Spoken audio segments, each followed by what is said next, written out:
sector job recovery that we need and to be prepared for the next century, as well as people in this body worked in the 1950s to see that we'd be prepared for the last 50 years of the last century. And I believe, Mr.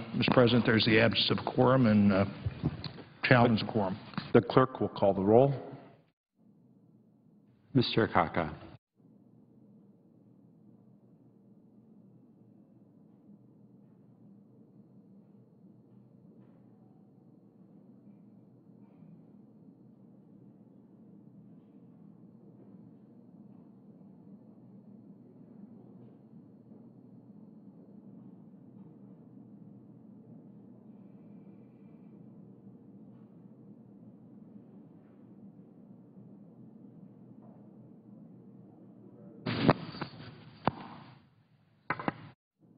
The senator from Iowa. I ask that the calling of the quorum be suspended. Without objection.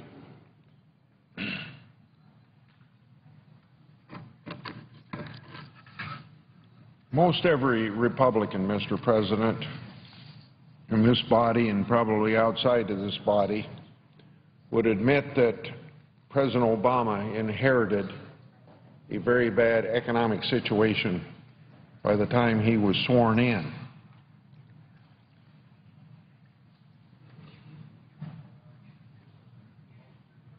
The only thing is, by every measure of the economy, this economy is much, much worse now than what he inherited.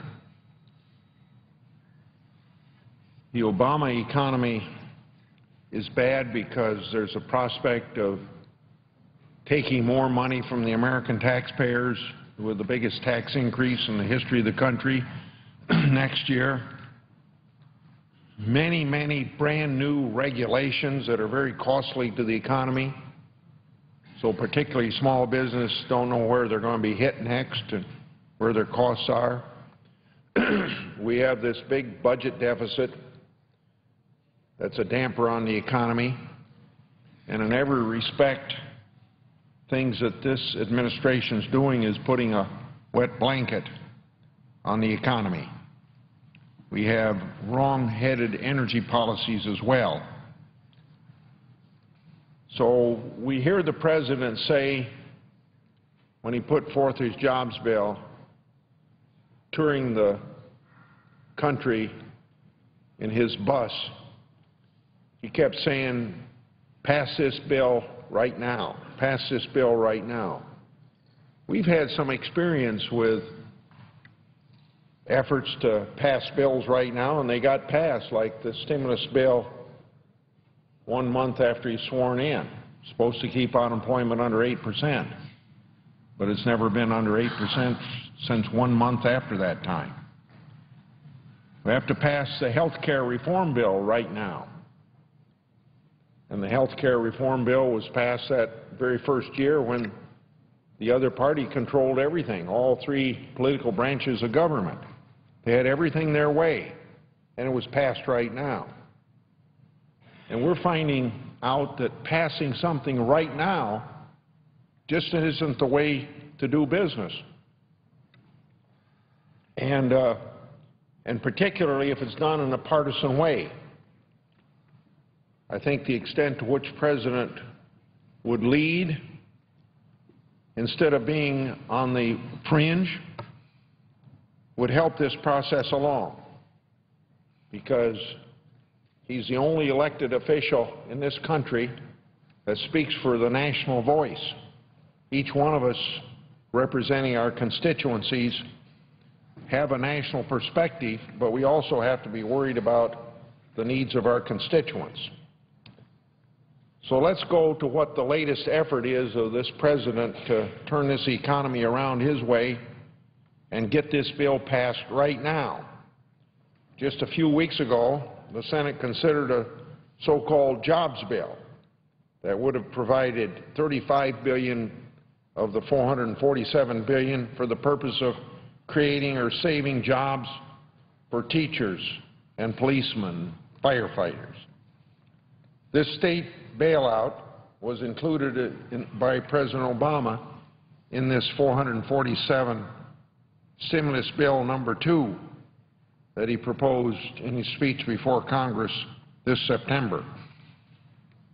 When it became apparent that the Senate leadership didn't have the necessary votes for the whole package, then Majority Leader Reid chose to move this bill in parts instead of in one big package. And you know, most of the reason he had to do that is because people in his caucus were not ready to vote for big tax increases or taking more money away from the American people and sending it to Washington. Proponents for that bill argued that this $35 billion bailout was necessary to prevent the layoff of teachers and public safety employees. And don't forget, this isn't the first time the Senate had considered this type of bailout, because it was that bailout that just had to pass right now in February 2009 that was supposed to keep employment under 8%. That was the $1,814 billion stimulus bill that Congress enacted in early 2009. And as I said, it included bailout money for state and local governments. In fact, that's one of the reasons it didn't work, because whether you're state, local, or federal government, governments consume wealth. They don't create wealth. And when you put half of that bill of $814 billion into public employment, it doesn't create jobs. That money should have been used to stimulate private sector employment. President Obama stated that that bill would save or create up to 4 million jobs over the following 2 years. That bill was supposed to create or save 150,000 jobs for teachers, nurses, firefighters, police officers, according to our president. Then in August 2010, Congress passed another state and local bailout, this time sending $26 billion to states to save or create public sector jobs. At that time, Robert Gibbs, the White House spokesman, stated that this bill was, quote, a very important proposal, particularly to ensure that 160,000 plus teachers didn't get fired as a result of bad state budgets. This $26 billion was the second major effort by Congress to help states plug their budget holes, while claiming that we were saving the jobs of teachers and other government workers. The truth is, these efforts to save state and local public sector jobs are more simply a bailout of state and local governments that have failed to rein in their own spending. State and local governments become addicted to tax and spend big government policies, and federal bailouts have only aided the addiction. Rather than making the necessary and difficult budget decisions, these state and local governments come to rely upon the spendthrift behavior of this Congress to spend more and plug budget holes. Nationally, the debt held by states is approaching $3 trillion, and that doesn't even figure in unfunded pension liabilities. Some of the states in the worst trouble are Massachusetts, Rhode Island, New York, New Jersey, Connecticut, Illinois, and California. The increase in debt has had a significant impact on their budget or on their bond rates and abilities to find competitive bond rates and competitive financing. The free-spending state legislature, coupled with the huge public workforce, have driven up the cost of doing business in these states. It has also negatively impacted their unemployment rates and their economic growth. For much of the history of our country, states have been responsible for financing their schools, police, firefighters, first responders, and other public employment. Now, we know throughout the 224-year history of our country, most of the time, the state and local governments has done a pretty darn good job. States have done well, states that have done well have grown economically and attracted more jobs, and with economic growth, you're going to have more taxpayers. And what this country needs is more taxpayers, not more taxes. States that haven't managed their budgets well have had, as you might expect, the opposite result. This competition among states has created a system that demands and rewards good government, and in the process attracting employers and workers. A federal bailout of states upsets this balance. It rewards bad behavior and ultimately hurts the American economy. Federal bailouts eliminates the risk associated with poor economic policies. Moral hazard, as federal bailouts send a message to bad actors that there's no negative consequences for their failure to effectively govern. At the same time, this type of federal stimulus is ineffective at saving or creating jobs, and it does nothing to promote private sector growth. Annual federal deficits are close to about 8 to 9% of GDP, and our national debt is $15 trillion. We cannot afford to bail out states and continue to encourage poor fiscal behavior by our states. The bailout of Democratic governors and state legislatures, and I suppose I ought to include Republican governors and Republican state legislatures as well, and public employees may be good politics, but it's terrible economics and creates even worse fiscal situation. Rather than propose political solutions during this economic downturn, the President should work with Congress to find real, authentic, genuine solutions to our economic and unemployment problems. The recession began in December 2007. Nearly 1 in 10 Americans remain unemployed today. More than 26 million Americans are either unemployed or underemployed. The policies of the past 2.5 years have not worked. They've made things worse. Now, for the benefit of people who maybe you can't say this too often because it looks like it's strictly partisan, I think we all ought to admit that this president inherited a bad economic situation. Nothing to be proud of for a Republican president going office, or any of us Republicans that were in office at that time. But by any measure of the economy, this president has made things worse. The time for political documents has long passed. It's time to govern, to work together, to get our economy growing again, and move the Obama economy into a bipartisan economy that leads to job creation. For those who are unemployed, it's a depression. It's time that we did something to help turn this situation around. Private sector employers need an international trade agenda that opens new doors to sell U.S. agricultural goods and manufactured products and services. So obviously I'm glad that the President finally sent to the Senate 3 trade agreements and that they were passed last month. They were delayed, though, unnecessarily for years, and the rest of the world is moving ahead without us. We're more than capable of increasing exports, but we need the markets to do it. And it's very simple. Why worry about exports? Because only 4% of the people on the face of this earth live in the United States.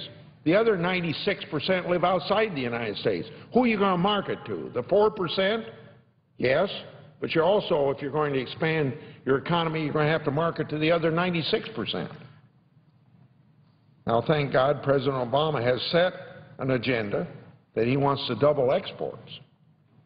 But in order to reach this goal and to do everything possible to generate economic activity and opportunities in the United States, the President needs to move forward on other job-generating trade initiatives without delay. It's time to put an end to job-killing federal regulations as I move on to a new subject of why the economy is not so good. New regulations from EPA, the Department of Labor, National Labor Relations Board, and others are making it harder for business to grow. Now understand, I said new regulations, because I think sometimes people, when they hear us talking about a moratorium on regulations, they think that we ought to take all the regulations that are on the books off. They're kind of, they may not necessarily be good, but they're kind of, the economy has accounted for them already. But when you got 9 1/10% unemployment, you got all these new regulations coming out. You know, 66,000 pages of new regulations just so far this year. It just makes it very hard to decide whether or not you ought to hire somebody or not.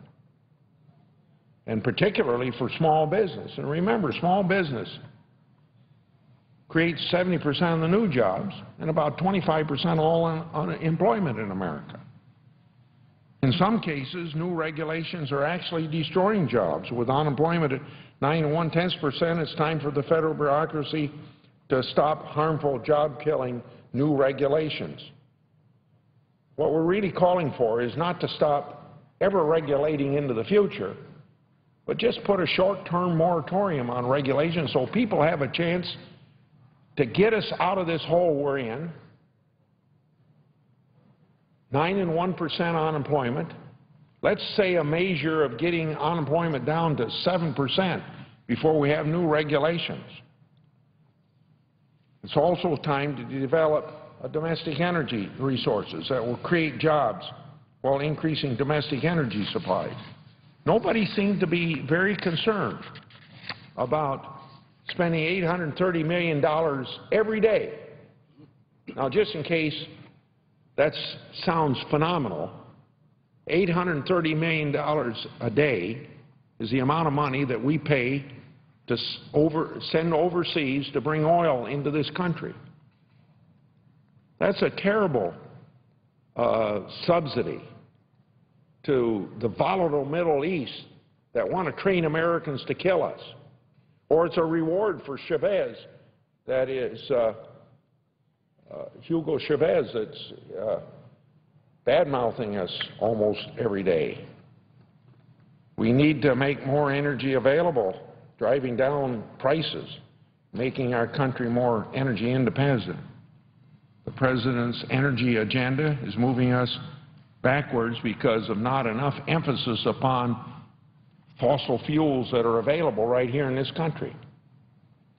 You know, it wasn't only 3 years ago that natural gas was $14, $15 because we thought we were using it all up in America.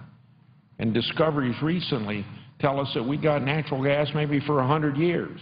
Now it's down to around, I think, $4 to $5 now per unit. But it's it's not a case of finding fault with the President on green energy, because whatever source of energy you have, if you want a growing economy, you're obviously going to use more energy.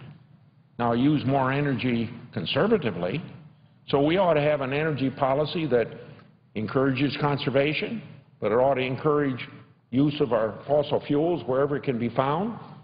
It ought to encourage all sorts of green energy, and that's all the biofuels that we in the Midwest talk about. It's all the wind energy that my state is second in production of. It's solar energy, biomass, cellulosic biofuels, all of the above. And I said conservation. I guess the fourth one would be nuclear energy. So it's time to change course and develop energy sources here at home and create jobs in the process. Finally, in 2009, President Obama said that you don't raise taxes in a recession. He stated his position clearly that the last thing you'd want to do is raise taxes on anyone during a recession because it would harm businesses and economic growth. And you know, when he said that, unemployment was under 8%. And so if you got 9 1/10% unemployment for now and quite a bit into the future, aren't we still in a recession? So isn't the President's own benchmark the benchmark that we ought to be using yet today? And yet we have the biggest tax increase in the history of the country, taking more money away from the taxpayers and sending it to Washington coming up next year. And boy, wouldn't it do a great deal of economic good if this President said exactly what he said about the time he was sworn in, that you shouldn't increase taxes during a recession. Yet we have so many job packages put before the Senate that include job-killing tax hikes. That's why they've been received with bipartisan opposition. So anybody that says the taxes that the President proposed have been killed by Republicans, one of the reasons the Majority Leader had to change the President's tax packages for a vote here a couple weeks ago is because there's opposition within his own conference about it. A few courageous Senate Democrats then have consistently said no to their leadership when it comes to raising taxes on small business and other job creators. The only bipartisanship we've seen so far is the bipartisan opposition to ill-conceived political documents. The Democratic majority needs to get serious about addressing our economic problems. It's time to consider policies that will get people back to work without harming the economy. It's time to stop the political aspects of this debate. And the best way to do that, it seems to me, is the other body, controlled by Republicans, have passed 15 pieces of legislation that will help turn this economy around. And I don't think we've taken any of them up, although I think we're about ready to take up, thank God, one of the 15, that 3% deal that we have, that's what it's known by. So unemployed Americans need to know that we're going to do something to help create jobs and grow the economy. And taking up more of those 15 jobs would be getting something done in a bipartisan way. Unfortunately, so far, the Democrat majority, President Obama, are more interested in political strategies that create jobs and economic growth. And the only reason I say this is it seems to me that there's a little bit of intellectual dishonesty between, on the part of a president that one day would have, one evening, would give a speech to a joint session of Congress, like he did in September, and plead for bipartisan support, and then the next day go out on the road on a political venture and say that can't get the cooperation of Republicans. Pass that bill right now, you know. I yield the floor.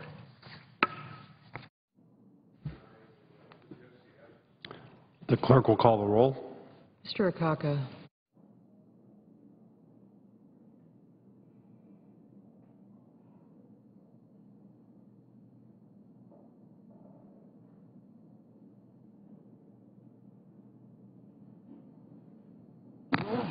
Mr. President. The senator from Iowa. Mr. President, I ask that further proceedings on the quorum call be dispensed with. Without objection. Mr. President, first I ask unanimous consent that Julia Feinberg and Adam Newman of my staff be granted floor privileges for the duration of today's proceedings. Without objection.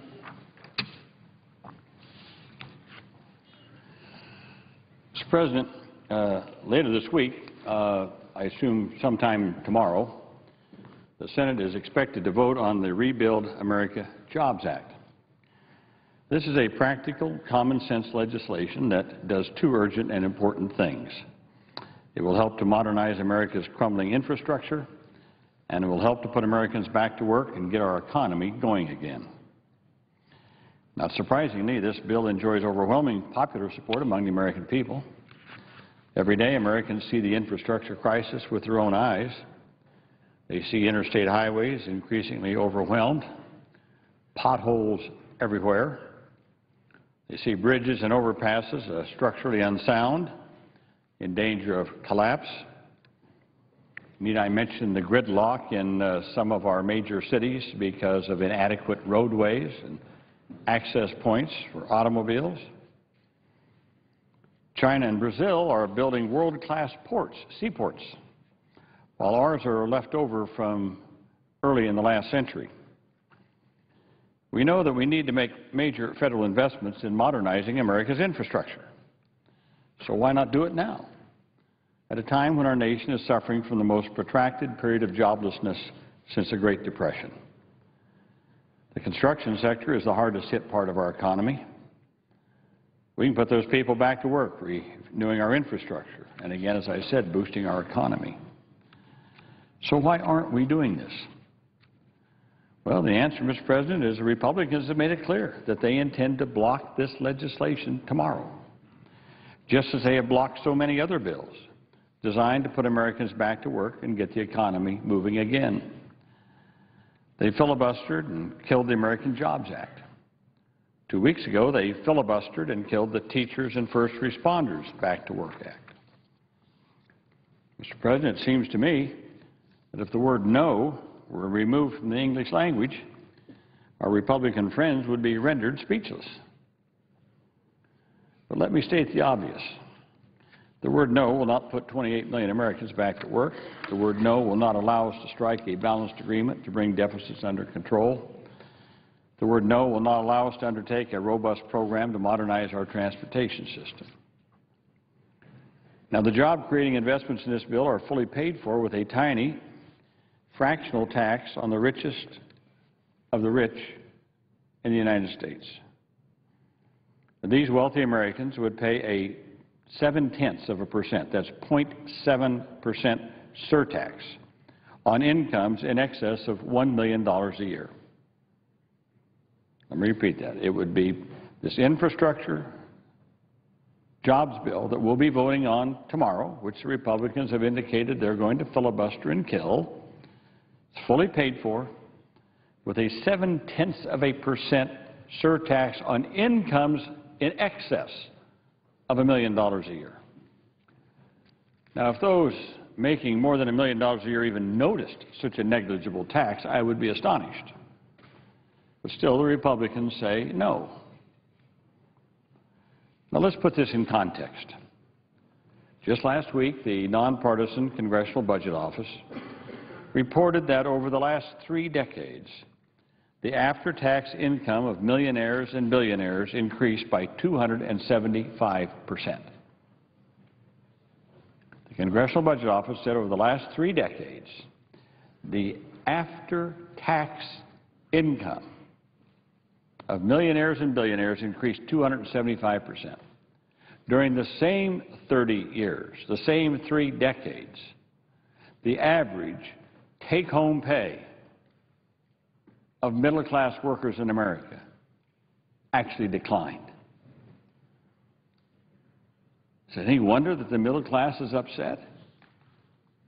When they see what's happened to them over the last 30 years, flat, slightly declined in terms of their living standards and their income. The super rich increased their take-home by 275%. The top 1% of income earners in America now take home more than half of all the money earned each year in America. Again, that needs repeating.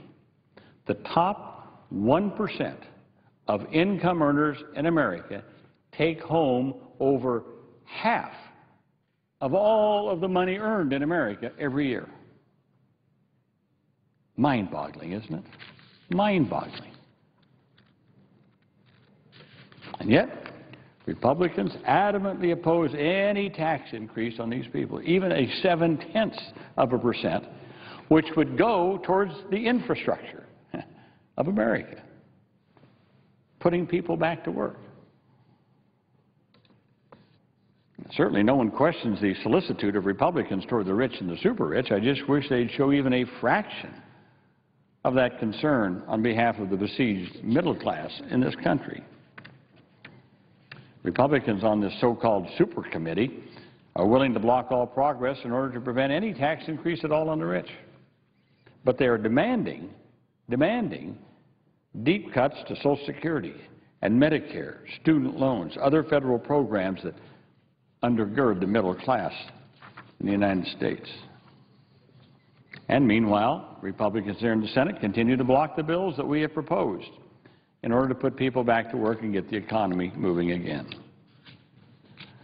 Some pundits have speculated that for political reasons, Republicans are deliberately blocking any legislation that would boost the economy or create jobs, because that would make President Obama maybe look good. These pundits point out that the Senate's minority leader has been very explicit in stating that his number one priority is to prevent the re-election of President Obama. So many of the pundits say that to the extent that Republicans can prevent us from doing anything, keep this place in gridlock, keep us from having a jobs program, and the economy gets worse, well, then they'll say to the American people, see, President Obama's not doing his job. The economy's getting worse. I just heard my colleague from Iowa. In his speech, he was honest enough to say that President Obama had inherited a bad economy, and that's true. He admitted that. My friend from Iowa, my colleague, went on to say, however, that President Obama has made it worse. Hasn't improved anything. In the last 2.5 years, his plan hasn't worked. But I dare say it's been the Republicans who have been blocking anything that we could do to put America back to work, including their voting no tomorrow, which I understand they will, to prevent us from getting this jobs bill through tomorrow on our infrastructure. A more charitable explanation is that Republican ideology insists that government can't create jobs. This may be a sincere belief of most Republicans, but I must point out it is sincerely wrong. Across our nation's history, an often visionary federal government has funded and spearheaded initiatives that have expanded private commerce and given birth to countless inventions and new industries and created tens of millions of jobs in the process. So let's take a look at history. One of the most visionary advocates of federal investments to create jobs was, believe it or not, the father of the Republican Party, Abraham Lincoln. Despite the disruption of the Civil War, Lincoln insisted on moving the nation forward through bold federal investments and initiatives. For example, in 1862, he signed the Pacific Railway Act, authorizing huge federal land grants to finance construction of the Transcontinental Railroad, one of the great technological feats of the 19th century. To produce the rails for this railroad, he enacted a steep tariff on foreign steel in order to get the American steel industry going. There's a story, I don't know if it's real or apocryphal, about Abraham Lincoln. He was approached by, I guess, the free traders of his time and said, you know, if you're going to build this transcontinental railroad, it would be cheaper to import the rails from England. They have the steel mills. They know how to do it. It would be cheaper to build them in England and ship them in here. It is said that Lincoln thought about this for some time, and he came back and he said, well, it seems to me, however, that if we buy the rails from England, then they've got our money and we've got the rails. But if we build the rails here, we have our money here and we have the rails. Now, like I said, I don't know if that story is true or not, but I've heard it many, many times in my lifetime. And thus, he put a steep tariff, kept England's rails out, rebuilt our steel industry, and as they say, the rest is history.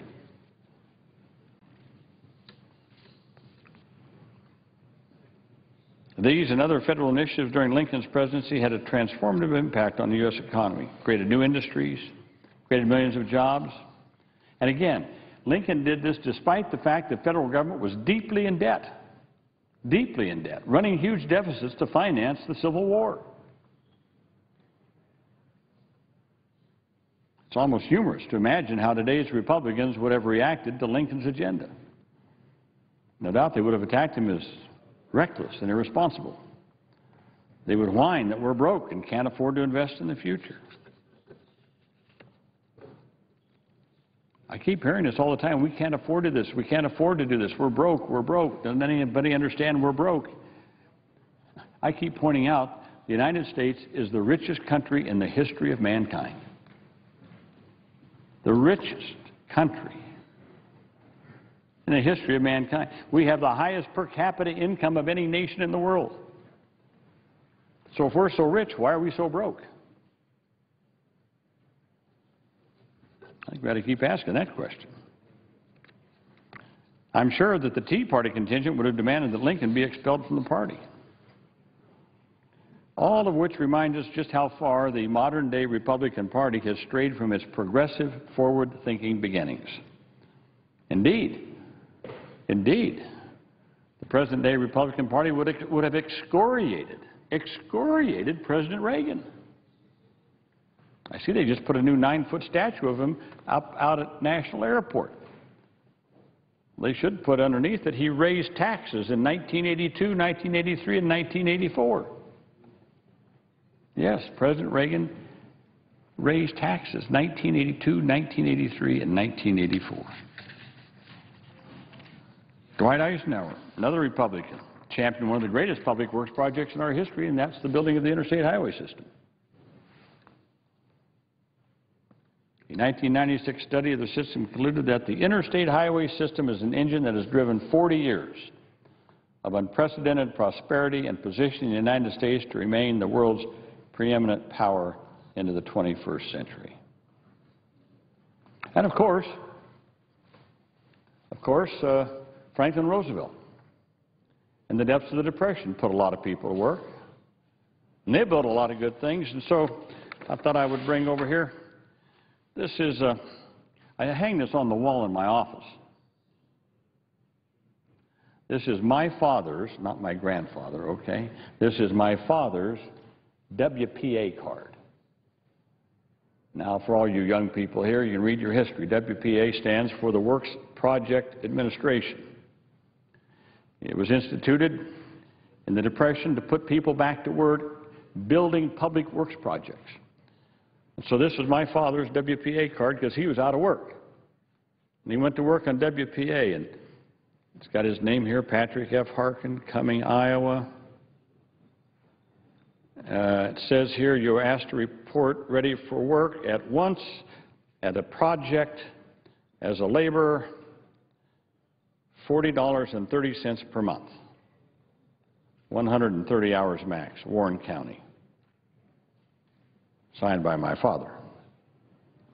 Now, so my father went to work on WPA. This is his card. I keep it as a reminder of a lot of things, but also a reminder of the good things that government can do. So they gave my father a job. He was married, had 5 kids, the 6th one on the way, me. No work, no income. Of course, that was before Social Security or Medicare or anything else. So, what did they do? They just stand around doing nothing? Years later, my father took me out to visit some of the projects that he worked on WPA. There's a place south of Des Moines called Lake Aquabi. Lake Aquabi, A-H-Q-U-A-B-I, Aquabi.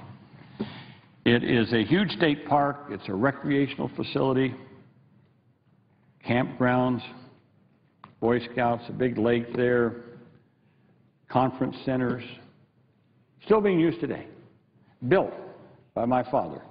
Well, not by him alone, but he worked on it in the WPA. Still being used today. You can go in and look at the high school, built by WPA. Still being used today, I might add. So my father was rather proud of the things he worked on. Now, when they built the high school, no, did the government do it? Was it some kind of government entity that built it? No, it was a private contractor. You know, who dug out the lake and built the things at Lake Aquabi? Private contractors. And the bill that we're going to vote on tomorrow, the Public Works bill, the Putting America Back to Work jobs bill tomorrow, would put people all over America back to work on highways and bridges and sewer and water systems and things like that, that would be employed by the private sector, by private companies to do the work. And the work needs to be done. Many of the things that my father and others in WPA worked on in the 30s still are being used today, although they're crumbling. They're crumbling. Someone recently said that we are still driving on Eisenhower's highways and going to Roosevelt schools. So what is our generation going to do to rebuild that infrastructure for future generations? Well, I guess we're just going to sit around here and do nothing because the Republicans continue to filibuster and block any meaningful jobs bill from getting through the Senate. I yield for a question as to how much more time the senator will be taking for the benefit so we can adjust. I would say to my friend from Arizona, about less than 10 minutes. I thank the senator. 7 minutes, maybe. I thank the senator. I think, Senator. So investments like these, investments like what Abraham Lincoln did or what Eisenhower did or Franklin Roosevelt did, investments that were led by Lyndon Baines Johnson to educate our workforce, to retrain our workforce, to make sure every child had a good education in America. All of these helped people who were unemployed, helped them get jobs, helped them to become taxpayers, and it set the stage for economic growth in our country. So, to me, the most obvious and quickest way to dramatically ramp up our federal investments in infrastructure is to pass this jobs bill. The American Society of Civil Engineers estimates that America faces a $2.2 trillion infrastructure backlog. Bringing the U.S. infrastructure into the 21st century would rapidly create millions of private sector jobs, especially in the hard-hit construction industry, while modernizing our arteries and veins of commerce. Mr. President, there can be no economic recovery without robust, forward-thinking investments to boost our competitiveness and put people back to work. This means to invest in education, innovation, the infrastructure in America. And it means restoring a level playing field with fair taxation, a good ladder of opportunity to give every American the education they need to gain decent employment and achieve the American dream. So again, it's all wrapped up in the Rebuild America Jobs Act that we'll be voting on here tomorrow. I wish I could say that I'm hopeful that we could pass it, but I understand the Republicans are going to filibuster it and we won't have the 60 votes needed. And that's just a shame, because we need to put people back to work and we need to rebuild our infrastructure. And we can't wait much longer to do it. So, Mr. President, with that, I yield the floor, and I note the absence of a quorum. Clerk will call the roll. Mr. Akaka.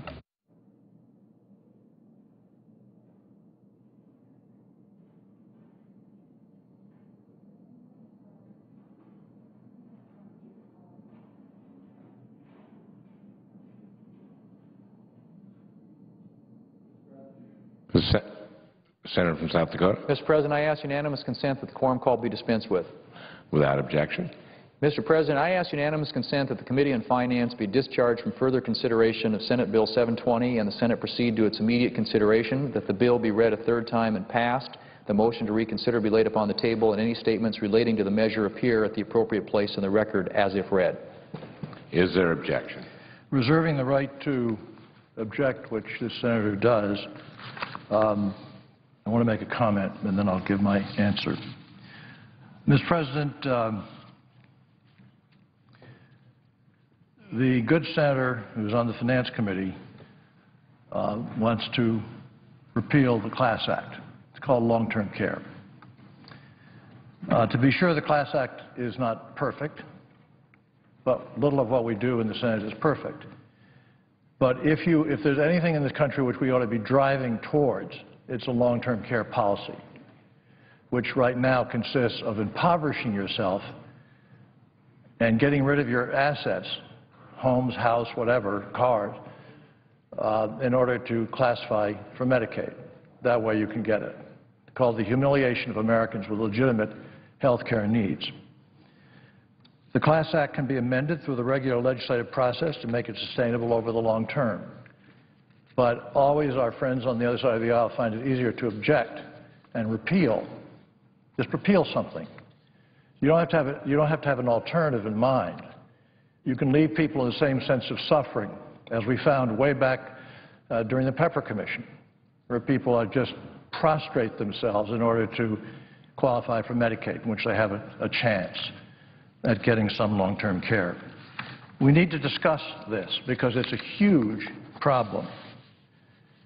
In 2008, 21 million Americans had a condition that caused them to need help with their health and personal care. Why? Because Congress has shied away from this subject forever. We've just made a habit of shying away from it. Medicare does not cover long-term services and other supports. Yet about 70% of people over age 65 will require some type of long-term services and supports at some point during their lifetime. 70% of people over 65. As our population ages, the need for services will grow. And a little-known fact is that about 40% of the individuals who need long-term care are under the age of 65. And long-term care services and supports can help these individuals be more independent and to be part of the workforce and have a sense of self-esteem. Medicare, as I say, does not cover these services. The difference between Medicare and Medicaid and what each of their roles should be is something that there is now a separate agency in the Health and Human Services, which I help promote, which is now sorting out what's the best relationship between the two so they don't have to duplicate each other, which they can sort of clarify roles and get at the problems. So Medicare doesn't cover these services, so Medicaid is in fact the real de facto long-term care program in the country, and a sorry one it is.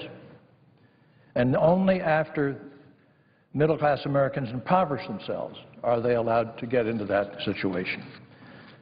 Again, the Class Act is not complete as an answer, but it was at long last an attempt on the part of the United States Congress to do something about it, and that in itself was a signal victory.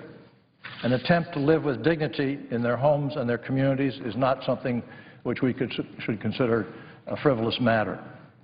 Those who are gloating today about the administration's decision not to carry forward with the Class Act are not the fiscal heroes that they make themselves out to be. They have no answers. They have no answers. They have no alternatives. But if you can just repeal something, boy, you can take that home and the people say, well, boy, they got rid of that part of government, not having any understanding of what it does to people who have situations either of age or other problems which they cannot help. And they're called people. Instead, they use this as a political opportunity to bash the president. I was disappointed when the president did this. I was very disappointed. Very disappointed. But it doesn't mean we have to go along. Imagine that, bashing the president, using seniors and people with disabilities as a political prop instead of putting forward real solutions. What this place lacks is, in fact, real solutions. A lot of people like to tease the health care bill.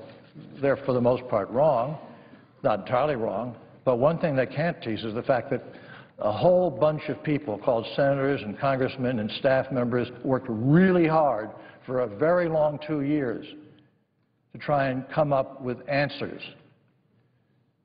And we did. So let's have a serious discussion on how to meet the current and future needs of seniors and people with disabilities. They're all of our friends. We know them. Those needs are not going away. Having said that, I object to the senator's request. Mr. President. Objection is heard. Mr. President, I appreciate the senator from West Virginia's objection to this, and I appreciate his comments about the importance of long-term care. I agree. It's something that we need to address in this country. There are other ideas out there, and I think better ideas that are based upon incentives as opposed to creating a new government program. But let me just get, if I might, briefly here for a moment at what I believe is the real issue, and that is this was a program that was destined to fail. It was pretty clear from the beginning. Many of us said that. There were 12 of my colleagues on the other side, 12 Democrats, who voted to strike this particular provision from the health care bill back in December of 2009. And I think at that time, many of us were making the same arguments that the experts are now conceding at the Department of Health and Human Services. And in fact, there were colleagues on the other side. One of my Democrat colleagues called this a Ponzi scheme of the highest order, something that Bernie Madoff would be proud of. That's how it was being described before it was voted and put into the health care bill to help demonstrate that the health care bill would actually reduce the deficit. But the fact of the matter now is, after having had several months to look at this, here we are 19 months or so later, the Department of Health and Human Services has concluded that this doesn't work. They can't make it work. And now the CBO has come out and said, okay, it really doesn't impact the budget. So my view is we ought to repeal this. We ought to get it off the books. We ought to address this issue, but address it in a way that makes sense for the American people, not in a way that adds trillions of dollars of additional debt. And if you look at what we have today in terms of unfunded liabilities, we have $61.6 trillion in unfunded liabilities in this country, or $528,000 for every family. Now, that's 5 times what most families have in terms of home mortgages, car mortgages, other types of debt. That's what we are piling on the American people today. This would have been yet another unfunded liability. And the experts warned at the time. We now have all the, we did an investigation of this. It was published in September. I worked with some of my House colleagues on it. It was the Class Act, the untold story. And what it concluded was that the actuaries at HHS were saying before this bill was even passed that, one, it would be a recipe for disaster, would lead to an insurance death spiral, and the chief Medicare actuary at HHS said at the time, 36 years of actuarial experience lead me to believe that this program would collapse in short order and require significant federal subsidies to continue. That's what the experts were saying about this program way back before it was even voted on in 2009.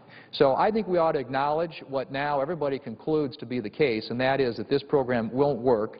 It is actuarially unsound, and we ought to repeal it. We ought to get it off the books, and that was simply what my motion would do. I regret that the other side has objected to it, but I have some of my colleagues here today who were very active on this issue, have been active on this issue, and I would say to my colleague from Arizona that in light of this report that came out from the HHS last month outlining exactly why they can't move forward with class, it seems difficult to understand why the administration doesn't support repeal of this program. Can you make any sense out of this contradiction and apparent hypocrisy to say a program doesn't work and yet we want to keep it on the books?